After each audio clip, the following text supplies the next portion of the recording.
Pas d'inquiétude, les menus diffèrent seulement légèrement en fonction des modèles. Du coup, pour y accéder, il vous suffit tout simplement de taper le code étoile dièse 0 étoile dièse, et là, c'est magique, le menu caché apparaît. Nous allons parcourir les différents tests en insistant sur les plus importants. Allez, c'est parti pour le diagnostic. Les 3 premiers tests affichent les couleurs rouge, verte et bleue sur l'écran. Ce sont les 3 couleurs primaires qui composent chaque pixel de votre écran. Ce test permet donc de vérifier que l'affichage de l'écran fonctionne bien, et si les couleurs s'affichent mal ou que vous constatez des pixels morts, le remplacement de l'écran pourrait résoudre le problème.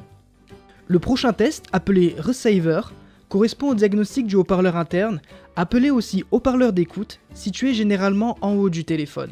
En appuyant sur le test, l'écran devient blanc et un son aigu devrait sortir. Il s'agit normalement d'un son pur de fréquence de 1000 Hz. Pour sortir du test, appuyez une fois sur l'écran. Le test vibration permet de diagnostiquer le vibreur de l'appareil. En appuyant sur le bouton, si le smartphone se met à vibrer et que l'écran devient noir, c'est que tout fonctionne bien. Pour stopper le test, appuyez une fois sur l'écran. Le prochain test Megacam va vérifier le bon fonctionnement de la caméra arrière. En appuyant dessus, la caméra s'enclenchera et vous pourrez même prendre une photo témoin pour vérifier que le flash fonctionne également. Pour sortir du test, il faudra appuyer 2 fois de suite sur le bouton retour. Le test Sensor est très intéressant car il vient vérifier tous les capteurs du téléphone.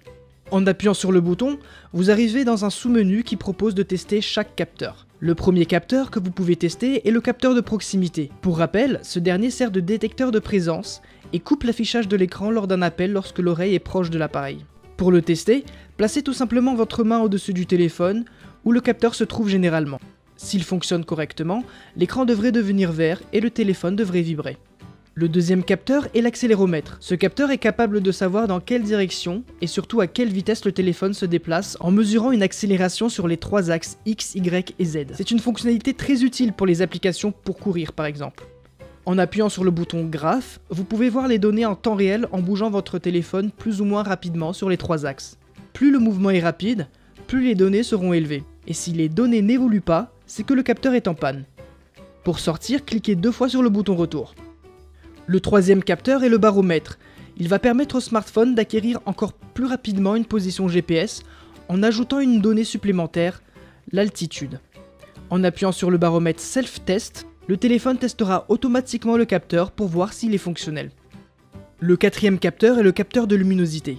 Ce capteur permet au téléphone de détecter s'il y a plus ou moins de lumière dans son environnement. Et c'est en fonction qu'il déterminera par exemple le niveau d'intensité lumineuse qu'il accordera à l'écran.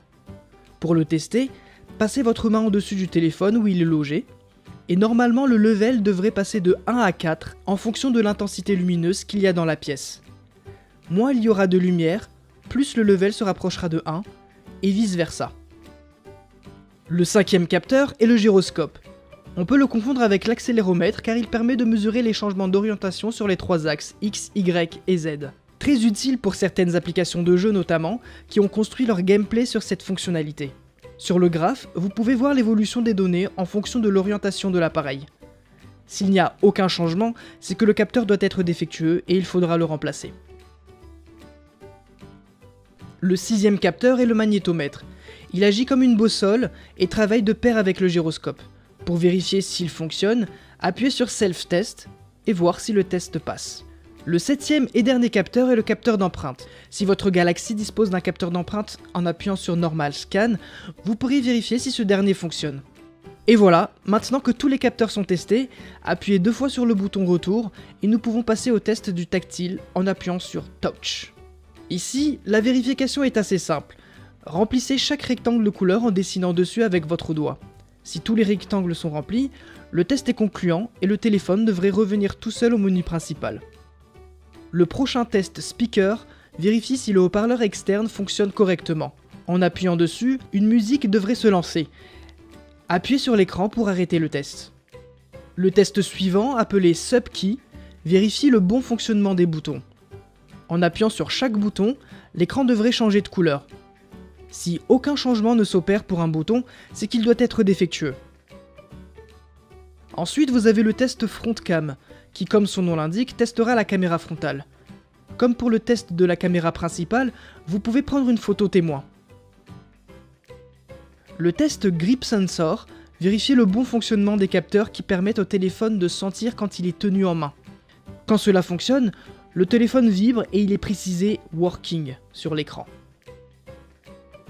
Le prochain test LED vérifie si la LED en haut de votre écran change bien de couleur. Pour rappel, chaque couleur représente un état précis de votre appareil. Par exemple, s'il est en charge ou entièrement chargé, ou encore si vous avez des notifications. Le test Sensor Hub permet de vérifier le bon fonctionnement du microprocesseur qui gère les capteurs du téléphone. En actionnant le test, l'écran s'éteindra et en le rallumant, vous aurez le résultat.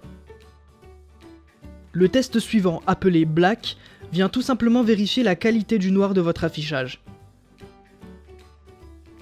Puis vous avez le test Hall IC qui permet de vérifier l'habilité qu'a l'écran de détecter les ondes magnétiques. En approchant un objet aimanté près des marqueurs sur l'écran, il devrait vous indiquer le résultat du test.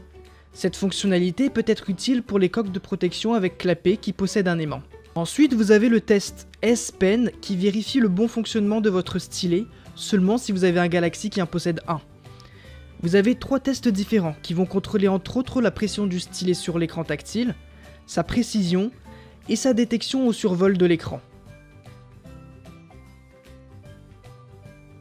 Et le dernier test Iris Caméra permet de vérifier le bon fonctionnement du déverrouillage de l'écran avec vos yeux. Et voilà, pour rappel, ce menu caché est disponible sur tous les Galaxy et propose en général les mêmes tests en fonction bien évidemment des fonctionnalités de l'appareil. Si vous pensez que cette vidéo vous a été utile, on vous invite à mettre